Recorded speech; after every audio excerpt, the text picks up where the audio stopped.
Hi, I'm Eleanor. Welcome to MotorMatters and another test review of a car that's been recently launched in South Africa and is creating a lot of interest among buyers that have asked a lot of questions since I put out the video saying the test car had arrived. So what am I talking about? Well, in case you can't hear me, Chery's new Tiggo Cross that they added to the range. Now, I found that a little bit confusing in some ways because there are a lot of similarities to the Tiggo 4, but you'll see there are some differences as well. Hope I'm not confusing you. It's come in a range of two models, the Tiggo Cross. You get the Comfort and the Elite. This is an Elite, and I'll point out, as I always do, some of the differences between Comfort and Elite that you know exactly what you're getting and what your money will give you when you buy one of these. The grille has got a lot bolder, a lot bigger. You can see it goes a lot lower down. It's got these little scoops in the front bumper over there. It's got quite an interesting look and effect, especially if, of course, it is in your rear view mirror. LED headlights, standard on both models, and your daytime running lights over there. You come around to the side. Obviously, you've got the cladding around the wheel arches that runs along the bottom of the doors. One of the differences, 17-inch alloys on Comfort, 18s on Elite. And they're pretty neat looking alloys, I think. They look pretty nice as well. You come over here, I don't know if you noticed the proximity on the auto unlock that the mirrors popped out as I came around the side of the car. Just a nice convenience factor. I personally like that it has that. Oh, there you go, it locks again. It's obviously just getting a little bit confused, so let me pop it open once more. Let's take a look at the back seat while I'm here and the space in the back, because this is meant to be a family vehicle. So just jump in quickly and you can see driver's seat set for myself as always. I always find, quite honestly, this is for me, if I'm in the back seat, visibility to the front, especially when you've got these, they used to call them tombstone type front seats with the headrest built in. So they put the little slot over there. I'm not quite sure what for. To me, it doesn't quite work, but I'm not going to complain too much. You've got a little aircon vent over here, etc. And let me, before I complain, you've got two USBs in the back, an A and a C, right down there. They're a bit hidden over there, but they are there. Leather trim, or artificial leather, but it's got the leather trim to it. And interestingly, not a panoramic roof, just a standard sunroof. Not that I'm complaining, but panoramics are so popular these days. Just interesting that this one comes up with a standard. Not quite sure why. But anyway, not serious in any way. Come round, an interesting black effect over here in the C-pillar, and round to the back, and you'll notice the blacked out tail lights, and of course, as you expect these days, the light bar across the tailgate and a nice big spoiler up top.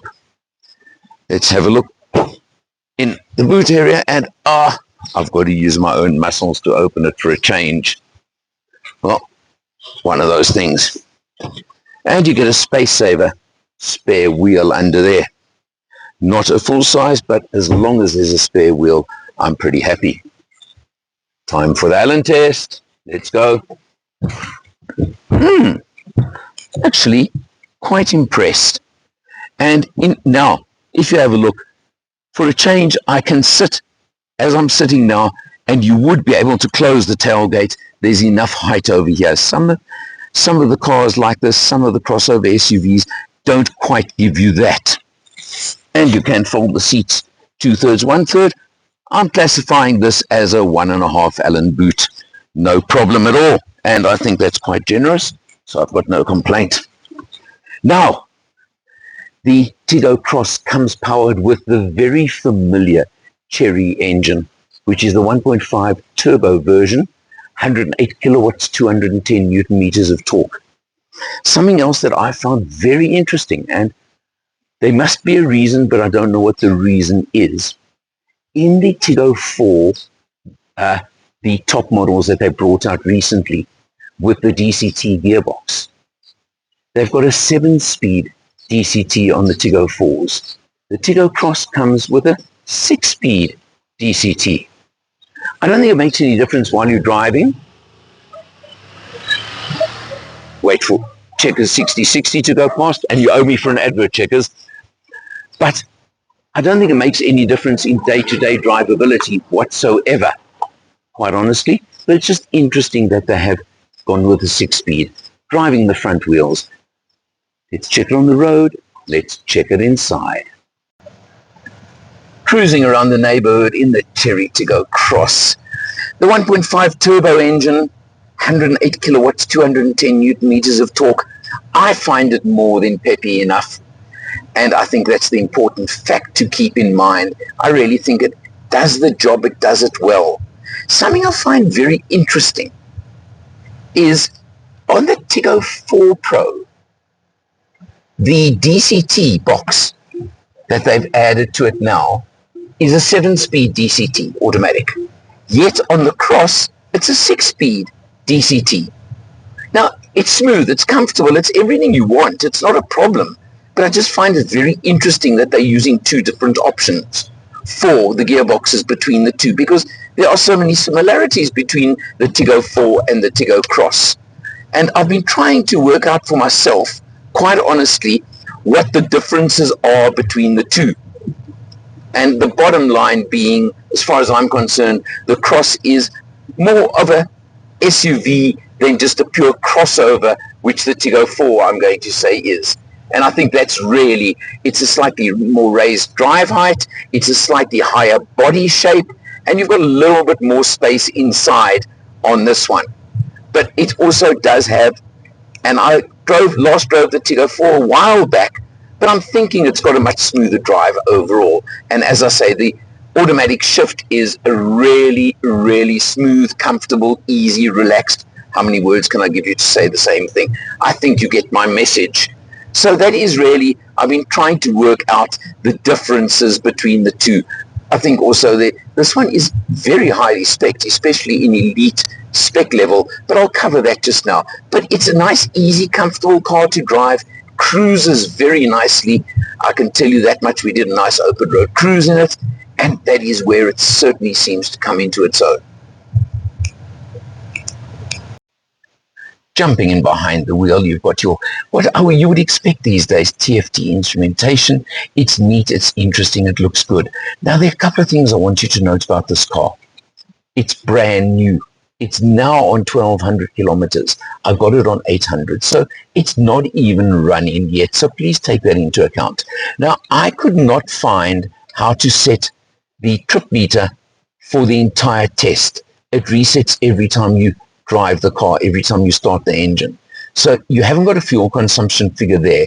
But what I can tell you is I did a nice open road cruise and an extended cruise, and we came back showing between 7.3 and 7.4 liters per 100.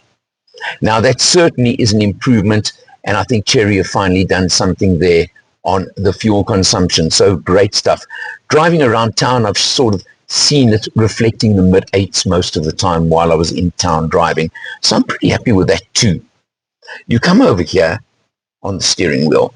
Now, again, one of the very big differences between comfort and elite is you've got full, and I'm just going to use the term full ADAS on the elite version. In other words, all the safety, your blind spot warning, your lane departure warning, your autonomous braking. You've got, of course, the rear collision warning. I think you know what I mean. I call it the full ADAS system, and that is a very, very important feature to keep in mind. Cruise control, and it is an active cruise control. That's all your ADAS. You've got auto headlights, auto wipers, and you've got the normal controls over there as well. So those are the differences, again, that I think make a very, very big difference as to which model you decide to choose.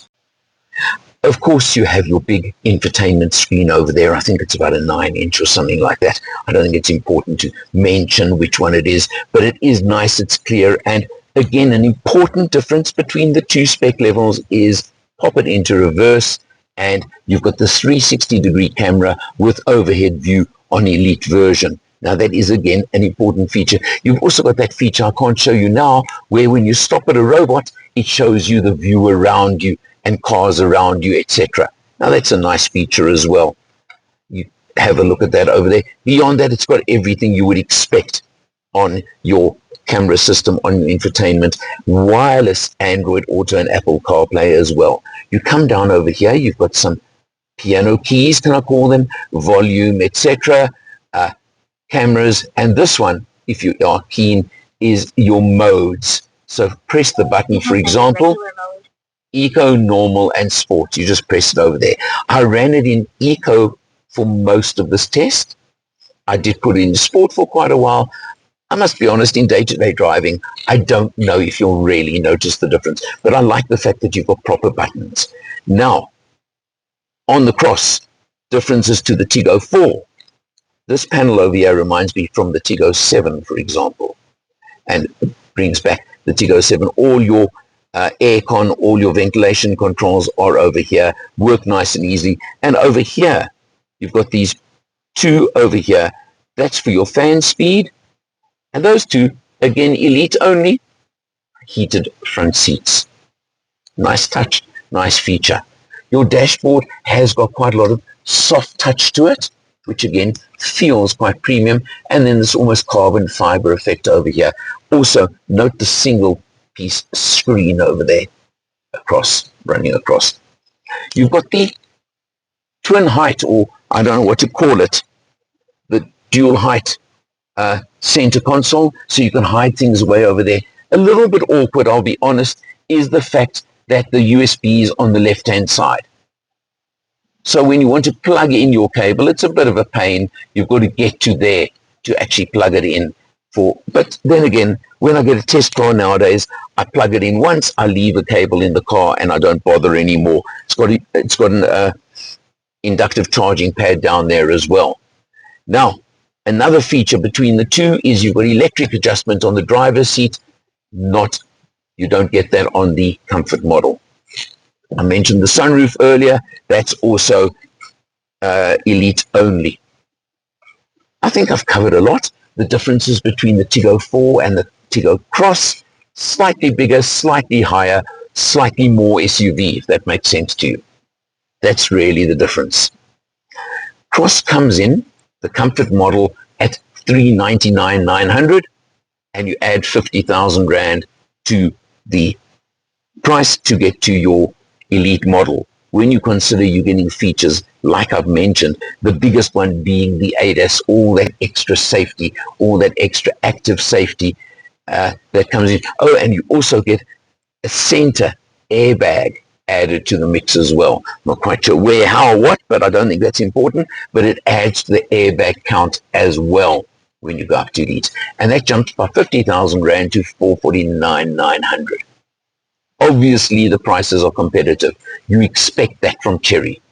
You get the 150,000 kilometer warranty with the 1,000,000 kilometer warranty on the drivetrain. First owner only, don't forget that, please. And you get a service plan thrown in as well. It's a 5-year, 90,000 kilometer service plan. So all these things come into the package. You know how compelling they are. There are so many other choices in this category, in this market. I take a year to tell you all of them.